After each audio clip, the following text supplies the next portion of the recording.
తెలంగాణ రాష్ట్రం సపరేట్ కావాలి. రాష్ట్రం సపరేట్ అయితే మేము గౌరవంగా బతకగలుగుతాం, మాది మేము పరిపాలించుకోగలుగుతాం, నీళ్లు నిధులు నియామకాలు జరుగుతుందనేసి ఆనాడు ఎంతోమంది పోరాటాలు చేసిన ఎన్నో సంవత్సరాలు అయినా కూడా మన తెలంగాణ రాష్ట్రం ఏర్పడలేదు. కానీ మన సోనియమ్మ గారు ఈ రాష్ట్రంలో ఉన్న డిమాండ్ ఏదైతే ఉందో ఇది నిజమైన న్యాయమైన డిమాండ్. ఈ డిమాండ్ని మనం నెరవేర్చాలనే ఆలోచన వారిది. అనవసరంగా చాలామంది ఈ యొక్క ఏదైతే మన డిమాండ్ మీద చాలామంది ప్రాణాలు కూడా పోతున్నాయి. కాబట్టి అలా ఎవరు కూడా ప్రాణాలు పోవద్దు, అందరు బాగుండాలి. తెలంగాణ రాష్ట్ర ప్రజలు ఏ విధంగా అయితే ఆకాంక్షిస్తున్నారో వాళ్ళకి రాష్ట్రం ఇస్తే అందరూ సుఖంగా సంతోషంగా అభివృద్ధి బాటలో నడుస్తారనేసి ఒక ఆలోచనతో ఒక ఆశతో ఆ అమ్మ సోనియమ్మ మనకు తెలంగాణ రాష్ట్రం ఇస్తేనే ఈరోజు తెలంగాణ రాష్ట్రం ఏర్పడి ఆవిర్భావం దినోత్సవం కూడా జరుపుకుంటున్నందుకు వారికి అందరూ చప్పట్లతో మన తెలంగాణ తల్లి దేవత సోనియా గాంధీ గారికి హృదయపూర్వకంగా ధన్యవాదాలు రాష్ట్ర ప్రజల తరఫు నుంచి. స్వయాన కేసీఆర్ గారు కూడా చెప్పారు, ఆమె మన తెలంగాణ దేవత. ఎన్నో సంవత్సరాలు పోరాటం జరిగినా కూడా తెలంగాణ రాష్ట్రం ఏ ప్రభుత్వం ఏ నాయకుడు ఏ నాయకురాలు ఇవ్వలేదు. కేవలం సోనియా గాంధీ గారు ఉన్నారు కాబట్టి కాంగ్రెస్ పార్టీతోటే తెలంగాణ రాష్ట్రం సాధ్యమైందనేసి వారు అసెంబ్లీలో కూడా చెప్పారు. తర్వాత మాట మార్చిరు, వేరే వేరే విషయాలు రాజకీయం చేసిర్రు. దాని విషయం వేరే అయినా కూడా మనకు తెలంగాణ రాష్ట్రం సుఖంగా సంతోషంగా మనది మన రాష్ట్రాన్ని పరిపాలించుకుంటున్నాం, గౌరవంగా ఉన్నారంటే దానికి ముఖ్య కారణం సోనియా గాంధీ గారే, కాంగ్రెస్ పార్టీ అని ఎవ్వరు ఎప్పుడు మరవద్దని కూడా ఈ సందర్భంగా తెలుపుతున్నాను.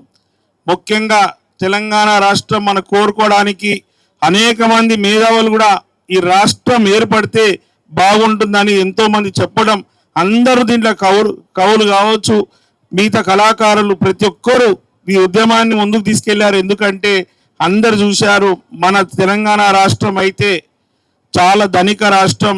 ఇంకా మన తెలంగాణలో ఉన్న వాళ్ళకి మంచి ఉద్యోగాలు వస్తాయి, మంచి జీవితాలు ఉంటుంది, అందరి జీవితంలో అభివృద్ధి బాటలో నడుస్తుంది, మన పంటలకు నీళ్ళు వస్తాయి, పంటలు బాగా పండుతుందని ఒక ఆలోచనతో మనం వెనుకబడిపోతున్నాం. ఉమ్మడి ఆంధ్రప్రదేశ్ను భావించి అనేక మంది పోరాటం చేస్తే మన వాళ్ళందరూ ఆశించిన విధంగా తెలంగాణ రాష్ట్రం ఏర్పడిన తర్వాత కేసీఆర్ గారి నాయకత్వంలో 10 సంవత్సరాలు మన ధనిక రాష్ట్రాన్ని అప్పుల రాష్ట్రంగా చేసిండ్రు. మీకు అందరికీ తెలుసు, ఈరోజు ఈ చీరలు అనేది మనకి ఇస్తున్నామంటే ఎంత నాణ్యత ఉందనేసి. ఆనాడు బతుకమ్మకు చీరలు ఇస్తే ఆ చీరలు స్టీల్ సామాన్ల గురించి ఆ చీరలు స్టీల్ సామాన్లు అమ్మ వాళ్ళకి ఇచ్చుకొని ఆ స్టీల్ సామాన్లు తీసుకున్న పరిస్థితి. ఇంకోళ్ళు కొంతమంది అయితే కిటికీలకి పరదాల్లాగా వాడుకుండ్రు. అంత అవమానపరిచే విధంగా కేసీఆర్ గారు పాలన ఉండే. ఈరోజు మన గౌరవ ముఖ్యమంత్రి రేవంత్ రెడ్డి గారు, సీతక్క గారు, డిప్యూటీ సీఎం బట్టి విక్రమార్క గారు అనేక రోజులు ఆలోచించి ఈ చీరలు గతంలో కేసీఆర్ గారి నాయకత్వంలో వాళ్ళ ప్రభుత్వంలో సూరత్లో వాళ్ళు టన్నులుగా జోకి తీసుకొచ్చి ఆడ కింద పడేసింది. ఆ సేల్ లేని చీరలు తీసుకొచ్చి మన మహిళలని అవమానపరుస్తుందని భావించి మన కాంగ్రెస్ ప్రభుత్వంలో మన ముఖ్యమంత్రి రేవంత్ రెడ్డి గారు, సీతక్క గారు మన నేతన్నలకు ఈ బిజినెస్ ఇస్తే బాగుంటుందని రాష్ట్రంలో ఉన్న మహిళలకు అందరికీ 1 కోటి మంది మహిళలకి ఈ చీరలను మన నేతన్నలకి బిజినెస్ ఇచ్చి వాళ్ళతోటి నేయించి మంచి చీరలు తీసుకొస్తే ఈరోజు మాదేవమ్మ కూడా ఎంత సంతోషంగా కట్టుకొని ఇక్కడ ఉన్న మహిళా గ్రూపుల వాళ్ళు కూడా అందరు కట్టుకున్నంటే మహిళలకు కాంగ్రెస్ ప్రభుత్వం గౌరవ ముఖ్యమంత్రి గారు ఎంత గౌరవం ఇస్తున్నారని మీరు అందరూ ఆలోచించాలి. మిగతా అందరూ ముఖ్యమంత్రి గారి చప్పట్లతోటి ధన్యవాదాలు తెలపాలని కూడా కోరుతున్నాను. కాంగ్రెస్ ప్రభుత్వం వచ్చినప్పుడు 2023 నాటికి తెలంగాణ రాష్ట్రంలో కేసీఆర్ గారు చేసిన అప్పులదే ఎంత అప్పుల భారం ఉన్నా కూడా ఇచ్చిన మాటలు నెరవేరుస్తూ ప్రతి ఒక్క కుటుంబం ప్రతి ఒక్క మహిళ బాగుండాలన్న ఆలోచనతో ప్రతి ఒక్క పథకం మహిళల పేరు మీద తీసుకొస్తారు. మహిళలు బాగుంటే కుటుంబాలు బాగుంటుంది, కుటుంబాలు బాగుంటే సమాజం బాగుంటుంది, సమాజం బాగుంటే తెలంగాణ రాష్ట్రం బాగుంటుంది. రాష్ట్రంలో అత్యధిక శాతం రానున్న రోజుల్లో ఏదైతే ఫైనాన్స్ డిపార్ట్మెంట్ ఉంటుందో నడవడానికి మీరు ట్యాక్సుల ద్వారా కూడా సపోర్ట్ చేసే విధంగా ఎదగాలనేసి మీకు స్కీములు తీసుకురావడం, పెట్రోల్ బంకులు కావచ్చు, సోలార్ ప్లాంట్ కావచ్చు, మీకు బస్సులు కావచ్చు, ఏ కింద్రమ్మ క్యాంటీన్లు కావచ్చు, ప్రతి ఒక్క చోట ఏ స్కీమ్ ఉన్నా కూడా మహిళలకు ఇవ్వాలని, మహిళలకు పూర్తి ఎత్తున సహకరిస్తూ ఎంత ఎక్కువ మంది ఈ సెల్ఫ్ హెల్ప్ గ్రూప్లో కూడా అందరూ జాయిన్ అయ్యి అందరికీ గ్రూప్గా బిజినెస్ చేసుకుంటే బాగుంటుందన్న ఆలోచన కూడా ఉంది. కాబట్టి ముందు ఎవరైతే సెల్ఫ్ హెల్ప్ గ్రూప్లో ఉంటుండేనో పైసలు సరిగా రాక, వడ్డీలు మాఫీ కాక, సరిగా రుణాలు ఇవ్వక, ఇంట్రెస్ట్ లేకుండా చాలామంది మా అక్క చెల్లెలు కూడా దాంట్లోకి వెళ్ళి డ్రాప్ అవుట్ అయ్యారు. ఈరోజు సంతోషంగా మేము జాయిన్ అవుతాం అనేసి సుమారు 200 గ్రూపులు కూడా కొత్త మన కంటోన్మెంట్ జరగడం చాలా సంతోషకరం. ఇది నిజమైన అభివృద్ధి అనేది కూడా సంకేతం. ఏదేమైనా కూడా ఈరోజు ప్రతి ఒక్క విషయంలో మనకు మంచి జరిగే విధంగా గౌరవ ముఖ్యమంత్రి గారు ప్రభుత్వ పథకాలు తీసుకొస్తారు. కాబట్టి మీరందరూ సంతోషంగా ఉంటేనే రాష్ట్రం సంతోషంగా ఉంటుంది భావించి చేస్తారు.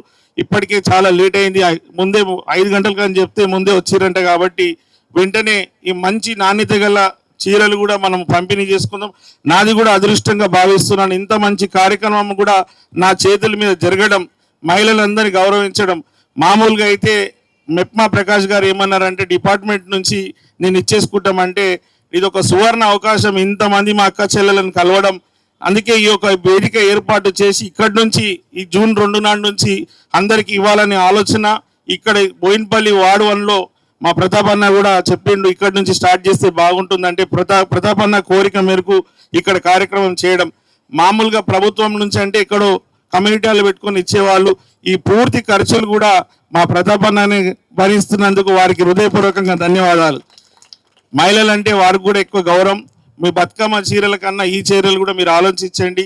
ఏదేమున్నా రాష్ట్రాన్ని మొత్తం ఇబ్బందికరమైన పరిస్థితిని నెట్టింది కేసీఆర్ గారి. కాళేశ్వరం కట్టింది, మొత్తం కమిషన్ల గురించి అది కూలేశ్వరం అయింది. దాంతో ఎవరికి మంచిది జరగలే. ఈ రోజు ఏమైనా మంచిది జరుగుతుందంటే అది మన కాంగ్రెస్ పాలననే. ఎంత ఆర్థికంగా ఇబ్బంది ఉన్నా ఇచ్చిన ప్రతి మాటని నిలబెట్టుకోవడానికి 6 నిమిషం ముఖ్యమంత్రి గారు, ఉప ముఖ్యమంత్రి గారు కష్టపడుతున్నారు. కాబట్టి మీరు కూడా ఇప్పటిదాకా ఎలా సపోర్ట్ ఉన్నారు, ముందు కూడా సపోర్ట్ ఉండాలని కోరుకుంటూ అందరికీ మరొకసారి ఆవిర్భావ దినోత్సవ శుభాకాంక్షలు. Thank you.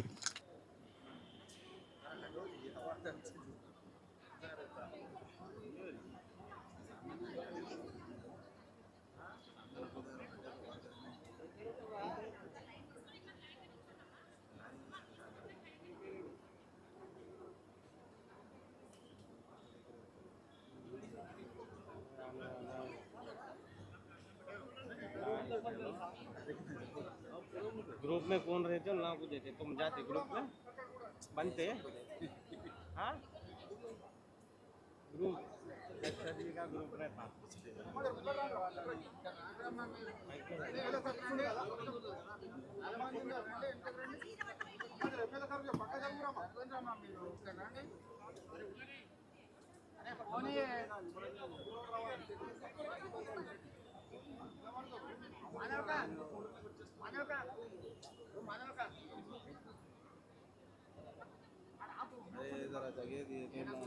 नहीं फोटो उतार देंगे ऐसा ठहरा बोलो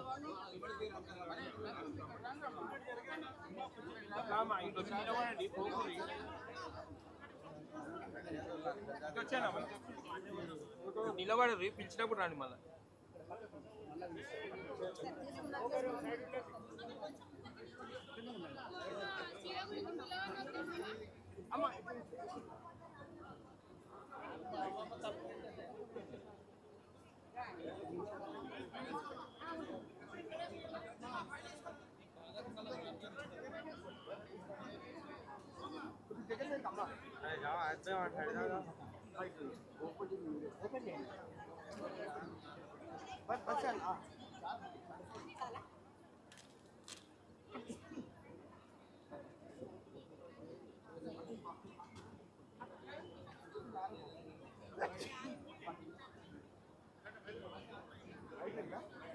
సరే వెళ్ళండి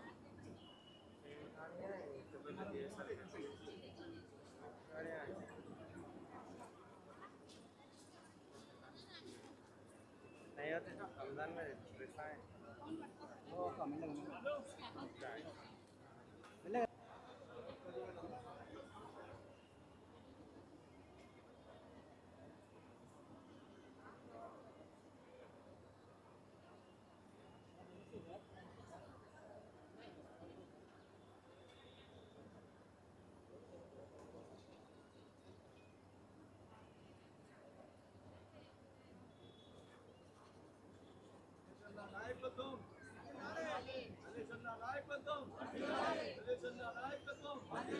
రేవంత్ రెడ్డి గారి నాయకత్వం